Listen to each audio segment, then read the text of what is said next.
Welcome back, ladies and gentlemen, to another Big Gold Bell movie review brought to you from the Toronto International Film Festival.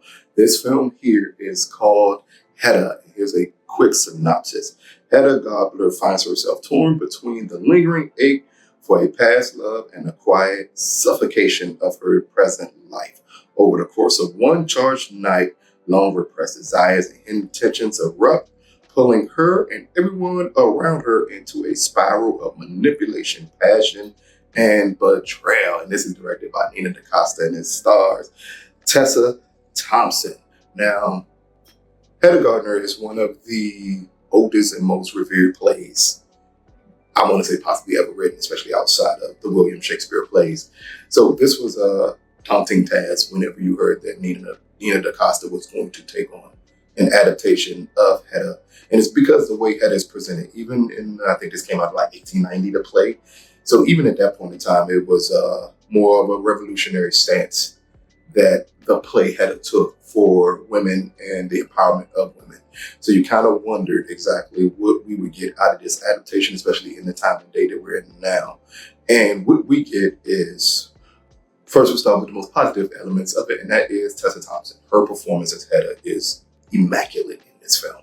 She embodies everything of this character, and with the direction of Nina, with the shot selection, with the cinematography, with the score, it all helps elevate Tessa Thompson's performance in this film.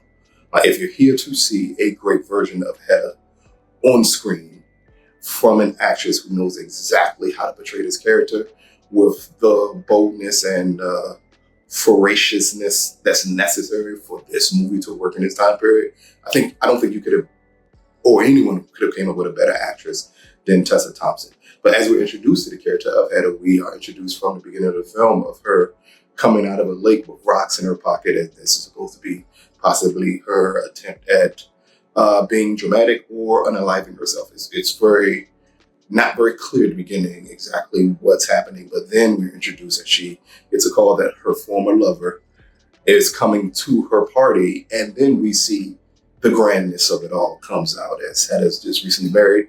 Her and her husband have this big, beautiful house, and they are throwing a shindig, but around this party is when all the tensions erupt here, as you have her former female lover with her husband there, with a banker who helped back Hedda and her husband into buying this house, who also happens to be a lover of Hedda.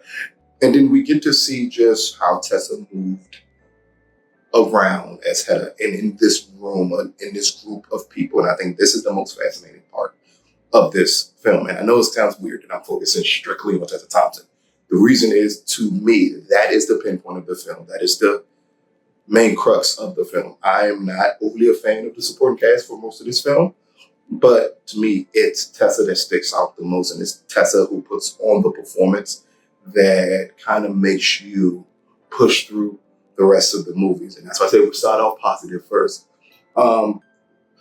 My issue, though, with Hedda is that it feels also at the same time extremely one note and disconnected from the exact material that you're looking for.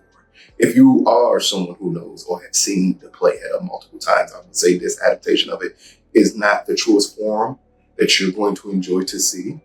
And again, that's why I pinpointed you're going to be here strictly for Tessa Thompson and partially for Nina DaCosta's direction, but also Nina takes some very bold choices and bold moves to help push this story forward that I think is going to turn off a lot of the purists in the form of Hedda and what they expected out of this picture. But if you're here for the grand scale of it all, that's what Hedda gives you here. This is a beautiful film, and it is directed well. It's just not paced well, and it's not possibly the best written version of Hedda. And I think those are the two glaring flaws that's going to take a lot of people out of this work here. And I think it could also help suppress what should be an award-nominated performance from Tessa Thompson. But because the film doesn't come together in a way that it makes it thoroughly entertaining, because the moment Hedda's off screen, I think the movie just drops several notches down, and it does not ring not only true to the play, but it doesn't ring true to itself, in a sense that it shouldn't have to fall apart when Hedda's off the screen. But here, it feels like it's so many jumbled scenes, so many overtly sexual scenes in this film that just feel misplaced or feel put in there just for shock value more than actually leaning to and supporting the plot of the film. And when you get those issues, I think that's when you isolate people who are purists, who love this work of art has been around for hundreds of years, that so many people adore, and then you get this version of it. And again, whenever Hedda's off screen, you just feel like you're not getting a good version of it. But again, if you are here strictly to see if Tessa Thompson can pull off this performance, you're in for a treat. This is a masterful performance from Tessa Thompson. This is something that she's been doing for a while now. And whether it be the Passing or the other Amazon film she did with Namdi Asawa, that was also amazing. Like, these are the type of roles that Tessa Thompson takes on that can just blur the lines between her being what a lot of people consider a Black actress and just an actress. Tessa Thompson is an actress and possibly one of the best in Hollywood going right now. And this is the proper vehicle to show her talent. You just kind of wish the movie was better put together, better paced and written. But Hedda, brought to you from the Toronto International Film Festival, out of a possible 10, I'm going to give Hedda a 6 out of 10. All 6 of Tessa Thompson's performance here. That is the driving force of this film. And we can tell as an audience when she's on screen and Nina's directing her, just that admiration comes through the camera lens whenever Hedda's on screen.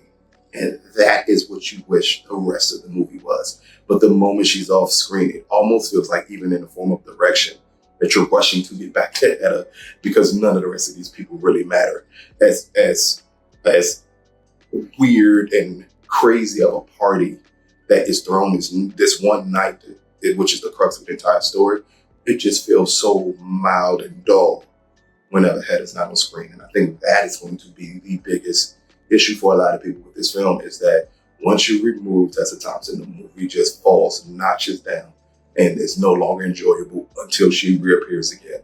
And with this body of work, with this amazing play, you just kind of wish that would not have been the case. But check it out when it drops. Let us know what you think. This has been another Big Gold Belt movie review, brought to you from the Toronto International Film Festival. Peace, people. Regulars.